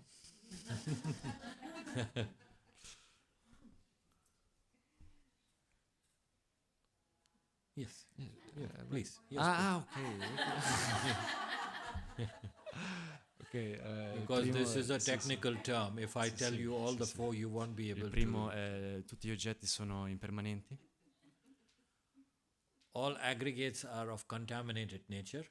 Tutti gli aggregati hanno una All natura. contaminated aggregates are of the nature of suffering. Wait, I didn't finish the second one. Okay. All objects are impermanent, number one. Yes, I said that, yes. Yeah. All aggregates, all contaminated aggregates are of the nature of suffering. Now it will require a lot of explanation to say what is aggregates, why are they called contaminated, why do they become suffering. Our body consists of aggregates, 5 aggregates. We all consider ourselves to be excellent and perfect and beautiful and handsome whatsoever. So if we are told that we are a horrible mess or we are a bag of impurity, it's going to be too shocking. So therefore, it has to be done like a slow therapy, a very slow, very systematic therapy. And when one arrives into the conclusion that this is the case, one might become neurotic on the other hand. So therefore one needs to have a balanced approach. Anyway, all contaminated aggregates are of the nature of suffering. Quindi il secondo è tutti gli aggregati contaminati sono della natura della sofferenza. Questo brevemente significa che gli aggregati mente-corpo, come essendo soggetti a un cambiamento, appunto sono contaminati, e nel senso che non ci si può attaccare questo, non possiamo pensare di essere sempre come belli, eccetera, eccetera. E se venisse semplicemente detto che come siamo un sacco, come una sacca piena di schifezze, allora questo non funzionerebbe, non sarebbe molto carino e ci porterebbe magari a diventare un po' così pazzi, eccetera, e quindi viene cercato di essere portato in modo più così presentabile. All phenomena lack inherent existence. Tutti i fenomeni mancano di un'esistenza intrinseca. Nirvana is peace. E nirvana è la pace. If a teaching is based on these 4 foundations, it is a Buddhist teaching. E se un insegnamento è basato su questi 4 fondamenti, è un insegnamento buddista. Then the way on on knowing that the teachings are Buddhist teachings and that it is the Buddhist way of teaching is knowing four reliances. E il fatto anche di sapere che un insegnamento è un insegnamento buddista è che ci siano 4 affidamenti. That is, you don't rely on the teaching. You rely on the teaching, but not the authority of the teacher. Quindi, So somebody tells you this teacher is a Buddha, this teacher has descended from the heaven, he is Vajradhara, or he is this, or he is that, he is 170th incarnation, he has the sun shining from his back, and you simply go listening to him. Or even if somebody has told you something superfluous about a person like myself also, then you are done for. So you better not go by that fallacy, you go by the teachings, by what is being taught, and not by the charisma of the person. Yeah? Not the charisma of the person, not the looks of the person, and whatever, I mean, yes. E quindi il primo è di affidarsi agli insegnamenti, all'autorità degli insegnamenti, ma non all'autorità dell'insegnante. Questo significa di non come farsi ingannare semplicemente dal carisma di una persona e seguire ciecamente quello che dice, perché magari che ne so, è un personaggio considerato molto importante, il 17° Dalai Lama o Gesù Cristo, o qualcuno che ha un alone di luce dietro la schiena e cose di questo tipo, ma di non farsi ingannare, no, da questo e andare veramente a cercare l'autenticità degli insegnamenti. Secondly, the second reliance, which is very Buddhist, is to rely on the meaning and not the letter, means not the words or the expression of the vocabulary, but the meaning. E il terzo è di affidarsi al significato e non alle parole, quindi non alle lettere scritte, a quello che è la forma, no? Ma di andare oltre al significato. Third is to rely on the definitive meaning and not the interpretable meaning. Quindi di affidarsi al significato e non al significato interpretativo. The definitive meaning and not the interpretative meaning here can be something like, if you scold somebody for their good, if that person is going to commit suicide or jump from a high cliff, and you go there making reasons with this person that he shouldn't be doing it, it doesn't listen to you, you have only 2 choices: either give a blow and make the person fall down so you can carry the person back home, or either you give a sound slap. So the act is something like an interpretation, because the person doesn't listen. The definite reason is you wish the good of the person. Okay? It is something like that. Now this is a very simple example, but there are better examples. Right now it's not coming into my head. Yeah. E quindi questa distinzione anche tra il significato definitivo e il significato interpretativo, no? Quindi ad esempio, ok, se sgridate una persona e quella persona magari sta per buttarsi giù da un burrone e cercate di parlare, di convincerlo in un certo modo e quello non funziona, allora magari gli date uno schiaffo in faccia, no? E quello non è perché volete male a quella persona, ma anzi perché la volete aiutare, no? E quindi è come di portare la cosa in un modo diverso. The fourth reliance is to rely on non-conceptual wisdom and not dualistic cognition. E il quarto è di affidarsi alla saggezza non concettuale e non dualistica. Sì. Sorry, can you repeat it? Conceptual wisdom is abstract knowledge. Yes. They are what come in the scriptures. People say it comes from thousands of years, it comes from my great-great-great-great-grandfather, hence it is pure. It came like a lightning from the sky on the heaven and on a rock or on a papyrus, and it was discovered in the Dead Sea or in the Himalayas in a Tibetan monastery. Now, that, whatever it is, will probably be sheer nonsense, abracadabra. It could be that, or it could be something meaningful. No, if it is conceptual wisdom, meaning making you a slave of a certain ideology and a practice, there are quite a number of theologies and ideas and philosophies like that actually enslave persons. You know, there is no need to talk about that. You need to use your own indiscriminative wisdom to be able to do that. There are so many crazy books available in the world these days. You will understand. You will understand. And so conceptual, you should rely on non-conceptual wisdom. Conceptual wisdom, understand? Conceptual wisdom is an established wisdom, and that comes out of a compulsion, and that comes out of superstition and belief, because people say it fell from the sky, it came as a lightning, it was discovered in a cave in the Himalayas, or a Grand Lama farted it out from his back, or something like that. That's not possible, though. Yeah. But anyway, you can give all these profound reasons for stupidity. Profound reasons, like these days people talk about hearing voices and then taking them down, and they write books on the basis of that, and it's all gibberish. There are therapies on gibberish also. Did you know that? Therapies based on gibberish. There are certain ashrams in India where you can do that. Whatever comes out of your mouth, blah, blah, blah, blah, blah, blah, that gibberish, that's gibberish. It's profound for those who think it is profound, and they think it is a kind of therapy because it's bringing out all your toxics and emotions.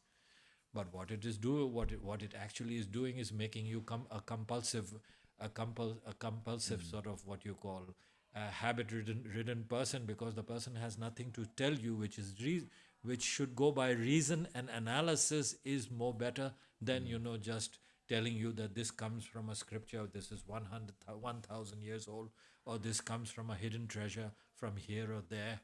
You understand? E quindi il senso di affidarsi alla saggezza non concettuale è ok, che appunto una saggezza concettuale sarebbe comunque qualcosa di fabbricato, di costruito in base alle proprie credenze, idee, come ok, se ci affidiamo delle scritture come perché sono piovute dal cielo, perché arrivano da mio nonno e che le ha mandate suo nonno e così via, allora lì diventa qualcosa di come dogmatico anche.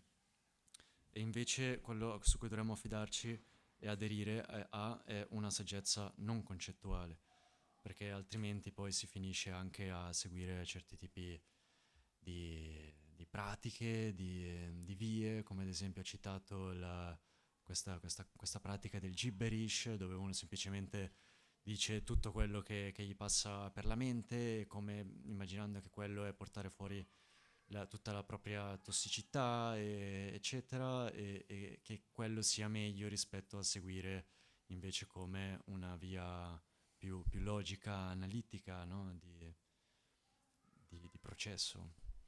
In any case, the most important thing that the Buddha says is that his teachings ought to be analyzed and analyzed and investigated. Just as a goldsmith beats gold into its pure form, so do you also test my teachings. Don't accept them merely because I am the Buddha or the Tathagata or the enlightened one. This is what the Buddha says with regards to his own teachings also. They ought to be analyzed and tested. E una cosa che appunto comunque Buddha disse sempre, no? È di non seguire i suoi insegnamenti ciecamente, no? Ma appunto proprio come un orefice testa l'oro battendolo per vedere che effettivamente è oro, e allora allo stesso modo dovreste provare i miei insegnamenti attraverso la logica, l'analisi.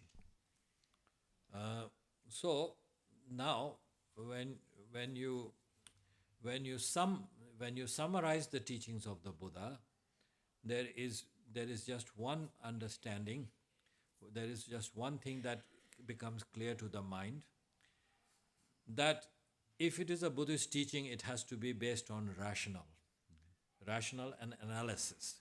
It has to be based on rational and analysis, these two things.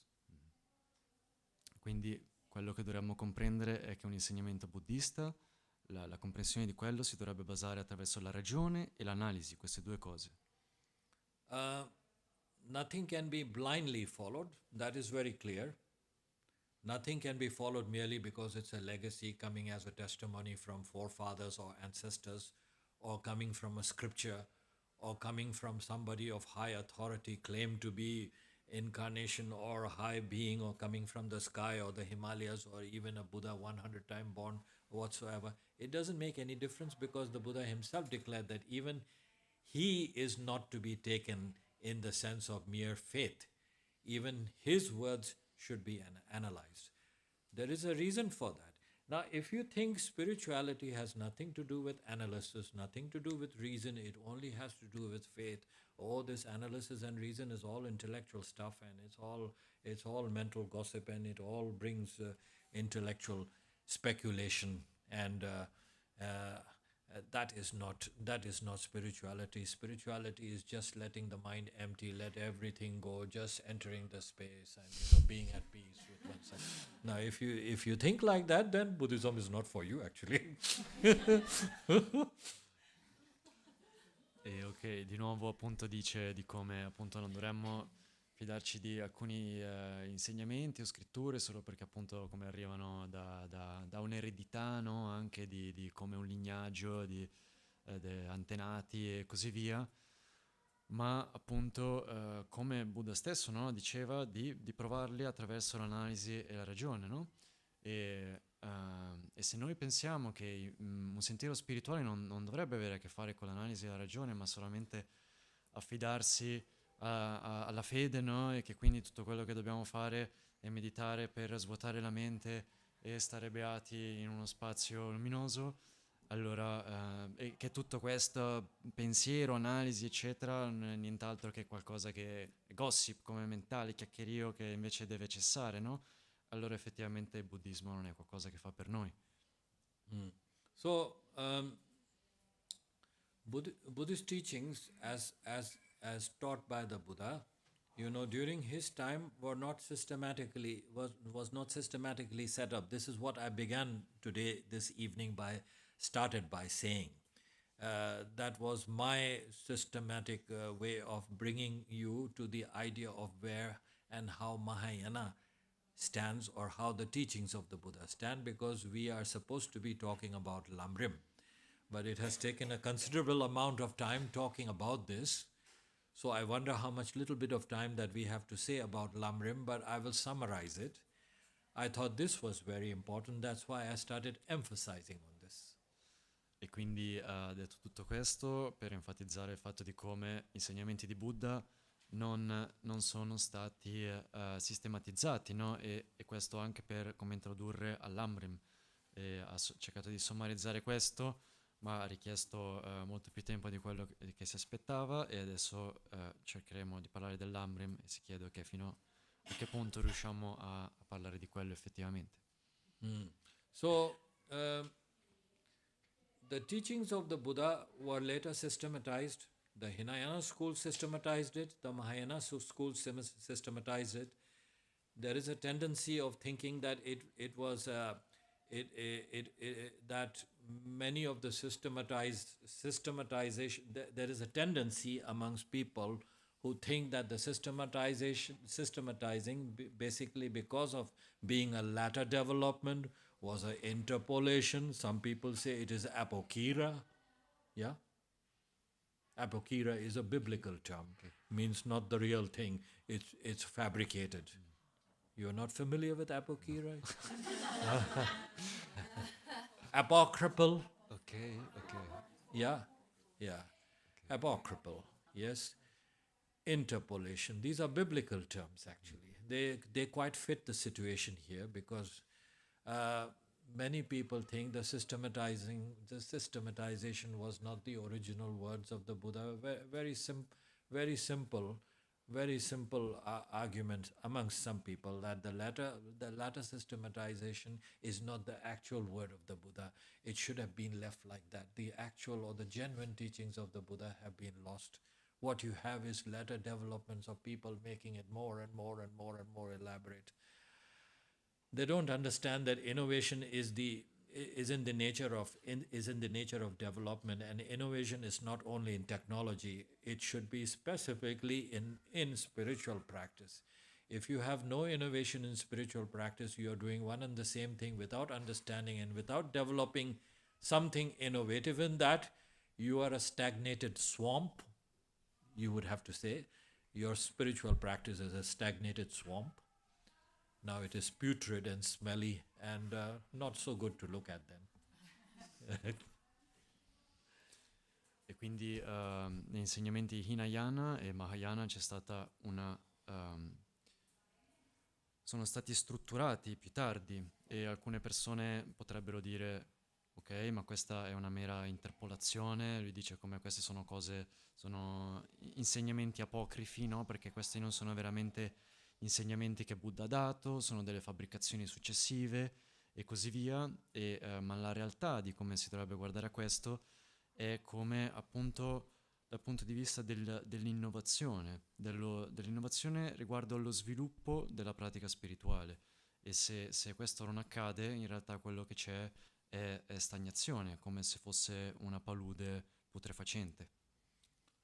LamRim has probably come more than 1,000, I think 1,600 or 700 years after the passing away of the Buddha. I think even more. I'm not really sure about whether it's precisely 1,600. It could be more.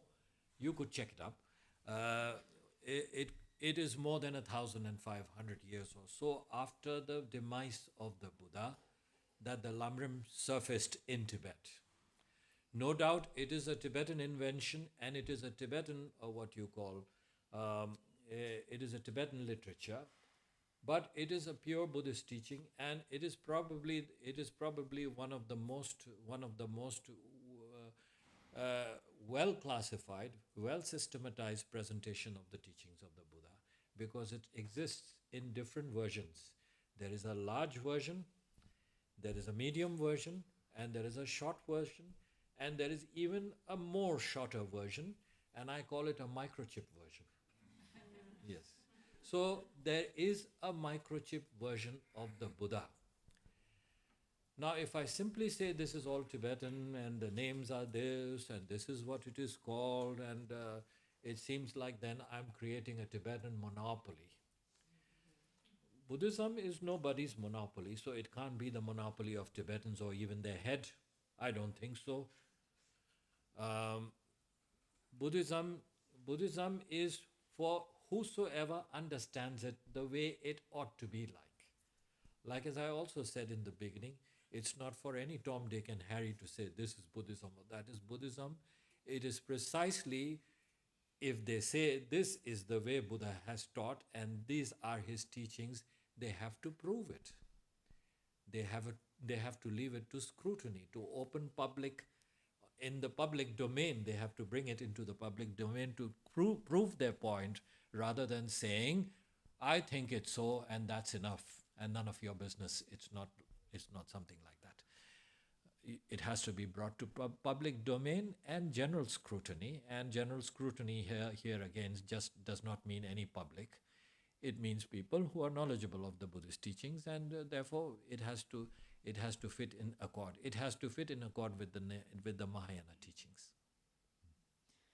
Gli insegnamenti del LamRim sono arrivati circa 1600 anni dopo la dipartita di Buddha. Non è sicuro sulla ammontare di anni esatto, comunque dice sicuramente più di 1500, e di fatto sono stati un'invenzione tibetana, nel senso che sono stati sistematizzati da loro, hanno sistematizzato degli insegnamenti di Buddha, e non è che chiunque semplicemente può come mettere insieme delle cose e dire no, questi sono degli insegnamenti di Buddha. È qualcosa che deve essere testato, deve essere provato, e non può essere fatto da chiunque, deve essere come portato a un dominio pubblico, deve essere provato attraverso la logica, rintracciando l'origine degli insegnamenti e così via. E il LamRim è stato anche portato in 3 versioni più una, diciamo, dove c'è la versione estesa, la versione lunga, quindi una versione intermedia, una versione breve e poi una versione microchip come super condensata. di tutti gli insegnamenti. Now, as I've just given a general presentation of how many versions of LamRim there are, as I've already said, now simply a few words about what the context of LamRim is all about. E quindi, visto che abbiamo già parlato delle versioni, questo solo per dare un po' di contesto di con che cosa ha a che fare l'LamRim. LamRim is explained as a systematic approach of a gradual path towards enlightenment, because enlightenment is considered to be the highest goal from the Mahayana point of view. Generally speaking, when the Buddha appeared in this world, he came to impart his teaching and his knowledge. And his knowledge and his teachings was about what he himself had achieved. To more or less sum it up by saying that the Buddha, yes, he achieved enlightenment, but he didn't teach enlightenment. He taught people liberation. Is saying that he did not give what he had, what was the best, and what he had, he did not give. Rather, he said, you can follow the second-hand practice. You can take the second hand because I'm the first class, you are the second class. And that's for the third class. Definitely it's not the case. His goal and his object was to take all sentient beings to the path of enlightenment. Therefore, the LamRim itself is called stages to the path or graduated path to enlightenment. E l'LamRim, quello di cui parla, è un approccio sistematico per il sentiero verso l'illuminazione. L'illuminazione come l'obiettivo più elevato verso cui tendere. E appunto gli insegnamenti che Buddha ha dato arrivavano dalla sua esperienza, e non è che lui aveva dato insegnamenti come di seconda mano, come quelli più buoni li tengo per me e tu invece fai solo questo e tu quello così perché io sono comunque più elevato e non puoi arrivare a me. Non è assolutamente questo il caso. Come abbiamo detto prima, Buddha dava insegnamenti rispetto alle necessità e alla disposizione di ognuno. E sì? Pardon? No. Oh, you. Graduated is a step-by-step approach because when you explain a path to enlightenment, if you are calling it salvation or liberation or whatever vocabulary you are giving to it, enlightenment is definitely both. It is salvation, it is liberation, it is happiness, it is the goal of happiness, it is everlasting happiness. Okay?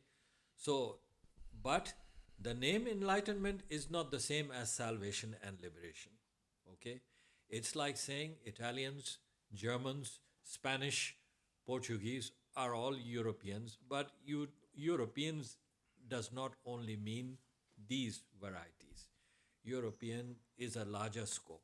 And when we say humanity, that's even larger than Europeans. It consists of Asians, Middle Eastern people, and people from the continent of America and South, etc., all humanity combined, okay? So enlightenment is a very broad scope. Enlightenment is a very large scope. Salvation and liberation is a smaller scope. Quindi quando, l'LamRim ha a che fare, è un approccio graduato, no? Quindi passo per passo verso l'illuminazione. E l'illuminazione anche si può vedere come che contiene la salvazione e la liberazione. E quindi è un po' come dire, se guardiamo alla popolazione europea, diciamo, la generalizziamo, ma in realtà se guardiamo questa contiene in realtà italiani, contiene francesi e così via. E quindi allo stesso modo l'illuminazione ha questi diversi aspetti. LamRim, therefore, is divided into three scopes. There are three scopes in LamRim. The whole subject of LamRim can simply be divided into three scopes, and those three scopes are small scope, medium scope, and large scope.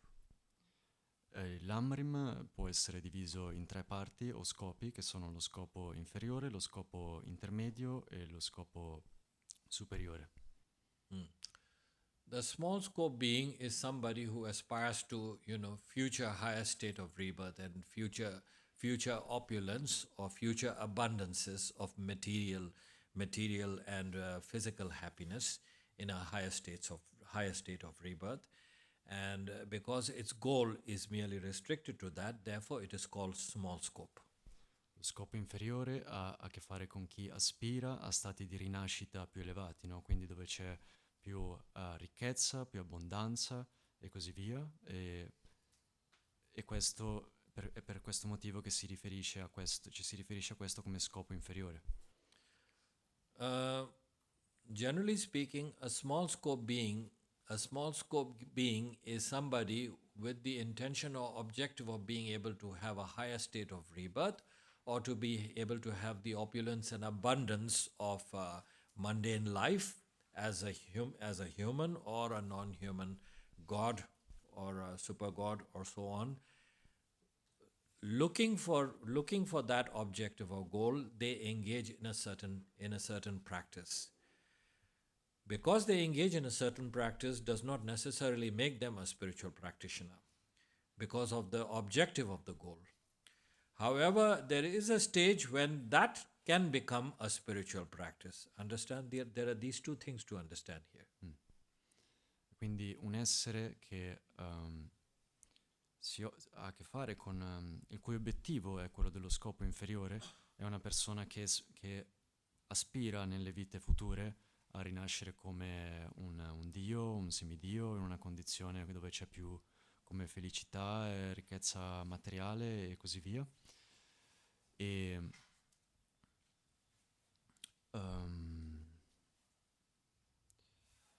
di come di per sé questa persona che aspira a uno scopo inferiore si ingaggia a un certo tipo di pratiche. Questo non fanno di queste persone per forza dei praticanti spirituali, ma possono essere dei praticanti spirituali, quindi ci possono essere queste due distinzioni. Mm-hmm. If you look at human beings at large, it seems like almost 90% of human beings probably aspire to the small scope goal. It looks like as though. Quindi se guardiamo alla popolazione umana in generale, possiamo vedere che come almeno il 90% degli esseri umani aspirano allo scopo inferiore.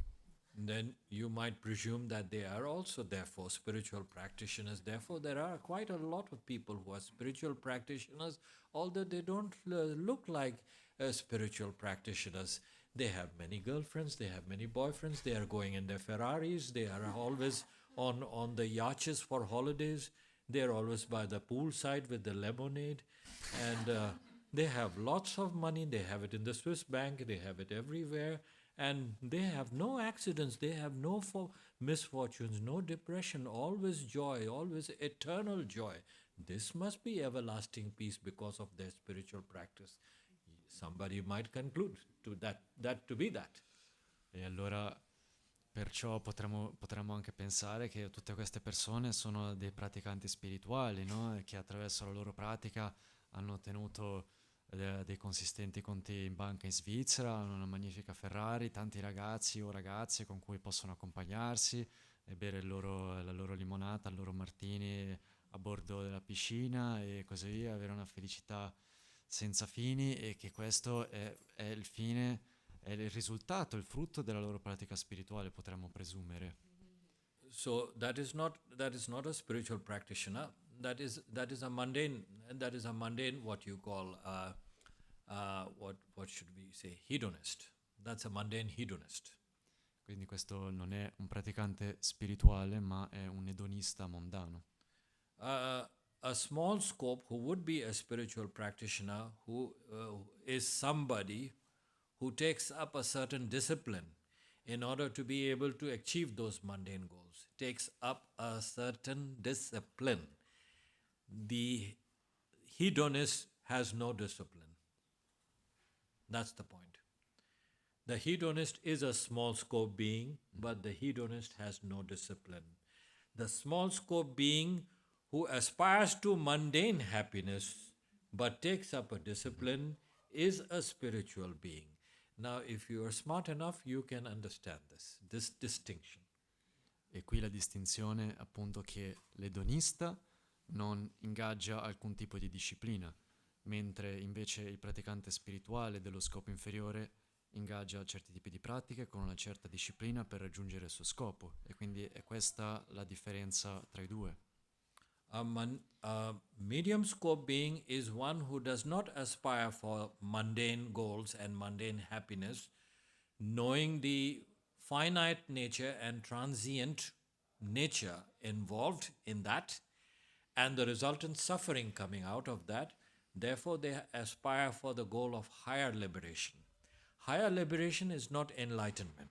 Higher liberation is freedom from the bonds of cyclic existence. So a medium scope being, therefore, will engage in it naturally concludes that a medium scope being will do a practice, will engage in a practice, a spiritual practice different than that from the small scope. Ok?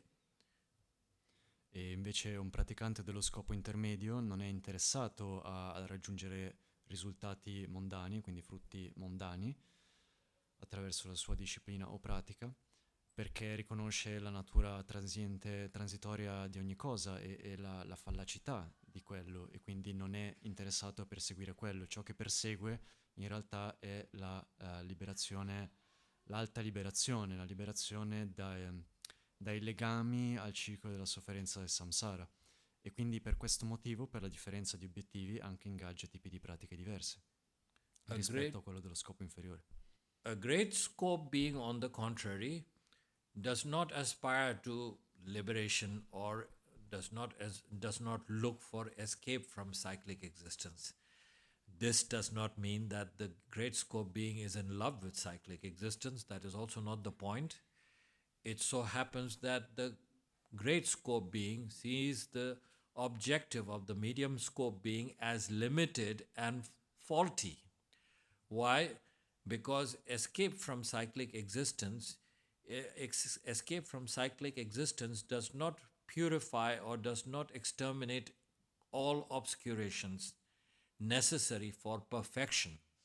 The goal of enlightenment is superior, which removes all obscurations and afflictions, and is a goal motivated by the will to serve all sentient beings, to take them to the state of enlightenment.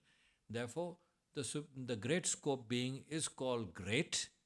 The reason why they are called great is because of that magnanimous and altruistic motivation and intention that drives them to reach a goal that is superior, and with the objective of working even for infinite number of sentient beings. That is the point. Invece un essere che aspira allo scopo superiore non ha come aspirazione quella della liberazione. Questo non significa l'autoliberazione. Questo non significa che gli piace rimanere nel circolo del samsara e di indulgere in quello. Non è questo il punto, ma ciò che aspira è la completa illuminazione. Quindi questo anche comprende l'eliminazione di ogni oscurazione. E per questo motivo è detto lo scopo superiore. E questo è motivato non per il beneficio di sé, ma per il beneficio degli altri, quindi per cercare di portare il motore che dà la spinta a questo, e cercare di portare quanti più esseri senzienti al di fuori della sofferenza del samsara. So LamRim is that systematic approach that begins with small scope and goes to the medium, and then from the medium to the large. Now you might think that, is this about a beginner who has a small goal and then changes it to a large medium goal and then changes it to a large goal? Is it about inconsistency and jumping from kindergarten to school and from school to college? It's not that. It's not that. In order to develop the ultimate goal of the great scope, you must begin with the scope of the small scope, because the small scope initial practice is the foundation for the development of the medium scope, and the medium scope becomes further a strengthening of that foundation for the development of the large scope, and the large scope becomes the final training towards reaching enlightenment. E quindi nel LamRim prima appunto, come abbiamo detto prima, è un approccio graduato, passo per passo, dove si attraversano questi tre scopi, quindi si passa da quello inferiore, quello intermedio e quello superiore. Questo significa forse che come uno cambia idea nel frattempo e prima ha un obiettivo, poi un altro e poi cambia di nuovo, come se fosse, non so, prima all'asilo e poi va alle elementari e poi si laurea o cose di questo tipo. No, non è questo il caso, ma è che una persona si deve prima addestrare nello scopo inferiore e integrarlo e avere quello come fondamento per poi praticare e aspirare allo scopo intermedio e di nuovo rafforzare quello e avere quello di nuovo come fondamento per poi aspirare allo scopo superiore.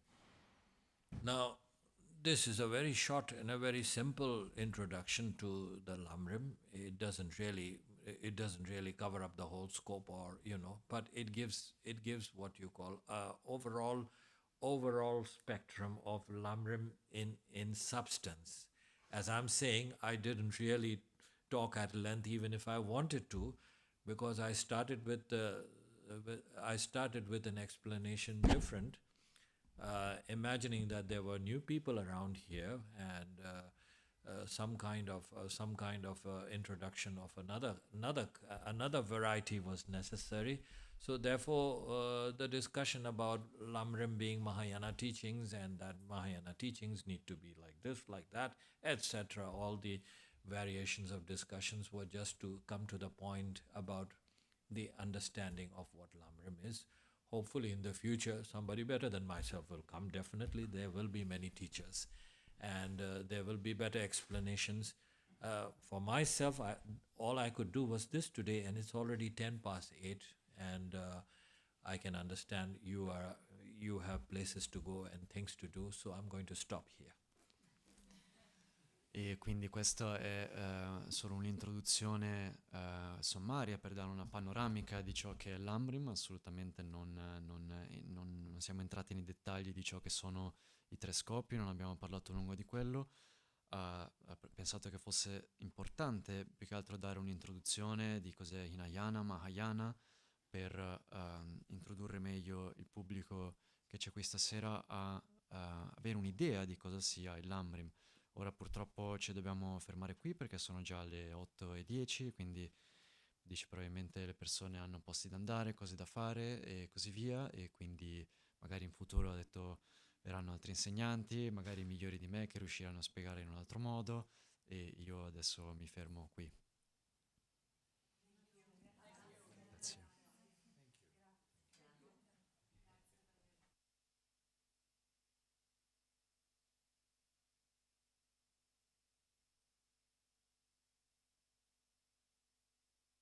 Yes, it's close. Thank you so much. Sure, welcome. Come back. Yes, indeed. Sometimes. Indeed.